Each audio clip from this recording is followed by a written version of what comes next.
Hey guys, welcome back to my channel. So this is part 2 of my bullying story, and I have to warn you that it gets heavier. After years of being the outcast, I started doing strange things like talking to myself, whispering to the sky, kicking at invisible things. I wasn't crazy, my brain was just trying to survive. And this what bullying did to me beyond the school walls. So let me explain what was happening at the same time. First, of course, school, years of being mocked, ignored, excluded, that constant stress. Second, the TV we were watching. There was a channel called TV3, all about ghosts, spirits, cemeteries, paranormal stuff. It was popular back then, and most people watched it. And there's also one a TV show called Battle of Psychics. People who could see spirits, who walked through cemeteries. And there wasn't only this channel TV3, there were other channels too, with crime shows, especially with real cases and investigations, murders, described also in details. Uh, we watched it even if we were kids because it was interesting. And third, my grandmother passed away when I was 12. And in our tradition, when someone passed away, they are washed and laid in a room before the burial. And only close family is allowed to enter, to say goodbye last time. So I entered in this room with other kids, and for the first time in my life, I saw a dead body. Yeah, and also we have customs to visit at several moments throughout the year the cemetery after that person was buried. So school stress, death and crime on TV, and death up close for the first time, all three at once. My 12-year-old brain just couldn't handle it. And I started to develop this fear. They weren't hallucinations. I want to be clear about that. And, back then I was prone to making things up. And I imagined the story like evil spirits were coming for my family and that the death was nearby and like I should protect my family from this.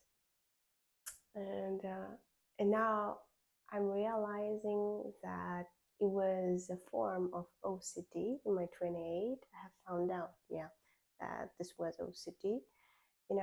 Like you do certain things to, like I did certain things back then to keep my family safe.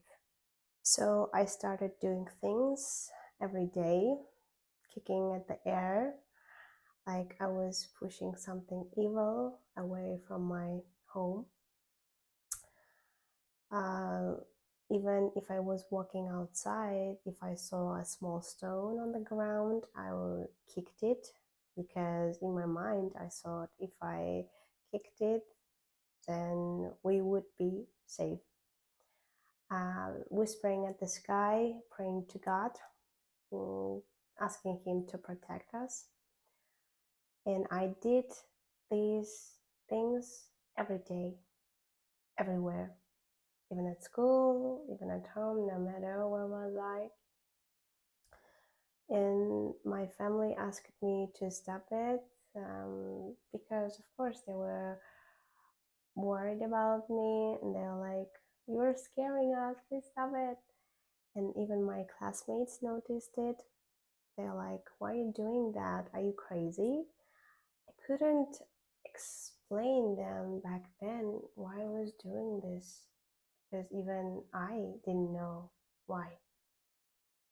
I have just realized in my 28 why I did that, you know.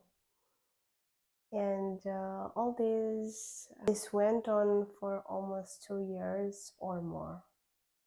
And my mother told my grandmother what was happening with me. My grandmother found a healer and took me to her. Well, in Central Asia, especially in Uzbekistan, there's a tradition of healers. If someone had physical or mental disease, um, he would turn to them first instead of going to doctors. I think some people are still practicing it. And this healer, she performed a ritual, reciting over me prayers to drive away evil spirits and evil eye. And did it help? No, I healed myself. Slowly, gradually, I started to realize that there's nothing there and nobody is coming from my family. No evil spirit is following me. I started to calm down, to talk myself out of it. And I want to be honest with you about something, that I never went to psychologist or psychiatrist, because back then in my country, if you went to mental health professional, you could be put on a register, officially labeled, and this label could follow you, affect your future, your profile, your entire life. Yeah, I was scared of that, so I dealt with it alone. It took 2 years or maybe more, but I got there on my own. No therapist, no medication, just time and me winning against my own mind. Looking back now, I understand what happened. My psyche was under enormous pressure, bullying every day at school, fear of death, watching TV crime and ghost shows every day. Thus, my brain created a defense mechanism, and that's what stress does to a child's mind. And I want to say this clearly: if you or someone you know going through something like this, please talk to someone, a real professional. I was lucky. I came out of it by myself, although it took me 2 years. And anyway, from all this darkness, something grew in me. And that's a story for another video. So stay tuned. And I'm Dinara. This is my story.